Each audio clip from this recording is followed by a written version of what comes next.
സ്വർണ്ണക്കൊള്ള അന്വേഷിക്കുന്ന SIT സംഘം വിപുലീകരിക്കുകയാണ്. സംഘാംഗങ്ങളുടെ എണ്ണം 10 ഉയർത്തുകയാണ്. SITയിൽ ഇനി മുതൽ 10 അന്വേഷിക്കാൻ വേണ്ടി 10 അംഗങ്ങളായിരിക്കും ഉണ്ടാവുക. അതോടൊപ്പം തന്നെ പത്മകുമാറിനെ ഇപ്പോൾ കോടതിയിൽ ഹാജരാക്കിയിട്ടുണ്ട്. റിമാൻഡ് കാലാവധി പത്മകുമാറിന്റെ അവസാനിച്ചിരിക്കുകയാണ്. ആ പശ്ചാത്തലത്തിലാണ് ഇപ്പോൾ കോടതിയിൽ ഹാജരാക്കിയിരിക്കുന്നത്. പത്മകുമാറിന്റെ ജാമ്യ ഹർജിയും കൊല്ലം വിജിലൻസ് കോടതി ഇന്ന് പരിഗണിക്കുന്നുണ്ട്. രാഗിൻ നമുക്കൊപ്പം കൊച്ചിയിൽ നിന്ന് വിവരങ്ങളുമായി ചേരുന്നുണ്ട്. രാഗിൻ, ഏത് സാഹചര്യത്തിലാണ് ഇപ്പോൾ അന്തർ സംസ്ഥാന പ്രതികളെ പോലും സംശയിക്കുന്നുണ്ട്, അന്തർ സംസ്ഥാനത്തു നിന്നുള്ള ആളുകൾ പോലും പ്രതിപട്ടികയിലേക്ക് വരുമോ എന്ന് സംശയിക്കുന്നുണ്ട്. അതുകൊണ്ടാണോ ഇപ്പോൾ അന്വേഷണ സംഘം വിപുലീകരിക്കുന്നത്? SITയുടെ ആവശ്യമായിരുന്നു അന്വേഷണ സംഘത്തെ വിപുലീകരിക്കണമെന്നത്. അതിന് കോടതി അംഗീകാരം നൽകിയിരിക്കുന്നു. 2 CIമാരെ കൂടി പുതിയതായി ഉൾപ്പെടുത്തുകയാണ്. അങ്ങനെ അന്വേഷണ സംഘത്തിൽ 10 അംഗങ്ങൾ വരികയാണ്. ആര്യ ചോദിച്ച ചോദ്യം അത് വളരെ പ്രസക്തവുമാണ്. അതായത് ഒന്ന്, നേരത്തെ തന്നെ ഈ അന്വേഷണവുമായി ബന്ധപ്പെട്ട് ചില വിമർശനങ്ങൾ ഹൈക്കോടതിയുടെ ഭാഗത്തു നിന്ന് ഉണ്ടായിരുന്നു.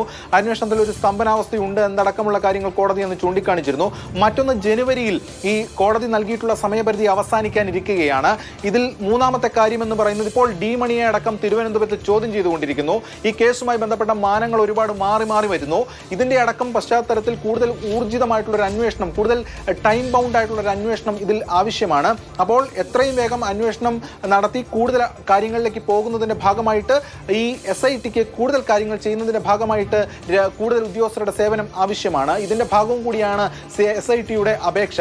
ഈ അപേക്ഷയാണ് ഇപ്പോൾ കോടതി അംഗീകരിച്ചിരിക്കുന്നത്. ഇതടക്കമുള്ള സാഹചര്യങ്ങൾ കൂടി അടിസ്ഥാനത്തിലാണ് SIT ഒരു പെറ്റീഷനുമായി ഹൈക്കോടതിയിലെത്തിയത്. ഹൈക്കോടതി അതിന് അംഗീകാരവും നൽകിയിരിക്കുകയാണ്. ഇപ്പോൾ ഈ സൂചിപ്പിച്ചതുപോലെ ഒരുപാട് മാനങ്ങൾ, ഈ ഇത്തരത്തിൽ സ്വർണ്ണ ഉരുപ്പിടികൾ കോടികൾ വിലയിട്ട്, വിശ്വാസത്തിന് കോടികൾ വിലയിട്ട് വിറ്റോ അല്ലെങ്കിൽ അത്തരം കാര്യങ്ങളാണോ സംഭവിച്ചിരിക്കുന്നത് എന്നടക്കമുള്ള സംശയങ്ങളും അതുമായി ബന്ധപ്പെട്ട ചില നിർണായക മൊഴികളടക്കം വരുന്ന ഒരു പശ്ചാത്തലമുണ്ട്. കൂടുതൽ അറസ്റ്റിലേക്ക് SITക്ക് ഇനി പോകേണ്ടതായിട്ടുമുണ്ട്. അതുകൊണ്ട് തന്നെ കൂടുതൽ ഉദ്യോഗസ്ഥരുടെ സേവനം ആവശ്യമാണ്. ഇത് അന്വേഷണത്തെ ബാധിക്കുന്നു. ഈ അന്വേഷണത്തിന്റെ ഈ അംഗങ്ങളുടെ കുറവ് എന്ന കാര്യവും SITക്ക് ബോധ്യമായിരുന്നു. ഇതിന്റെ അടിസ്ഥാനത്തിലാണ് പെറ്റീഷൻ കൊടുത്തത്. ആ പെറ്റീഷൻ ഇപ്പോൾ അവധിക്കാല ബെഞ്ച് അനുമതി നൽകിയിരിക്കുകയാണ്, ഡിവിഷൻ ബെഞ്ച്. ശരി, ശബരിമല സ്വർണ്ണക്കൊള്ളയിൽ അന്വേഷണ സംഘം വിപുലീകരിക്കുകയാണ്. 2 CIമാരെ കൂടി ഉൾപ്പെടുത്താൻ തീരുമാനിച്ചിരിക്കുകയാണ്. അന്വേഷണ സംഘത്തിന്റെ SITയുടെ ആവശ്യം ഇപ്പോൾ കോടതി അംഗീകരിച്ചിരിക്കുകയാണ്. ഇനി സ്വർണ്ണക്കൊള്ള അന്വേഷിക്കാൻ 10 അംഗങ്ങളായിരിക്കും ഉള്ളത്.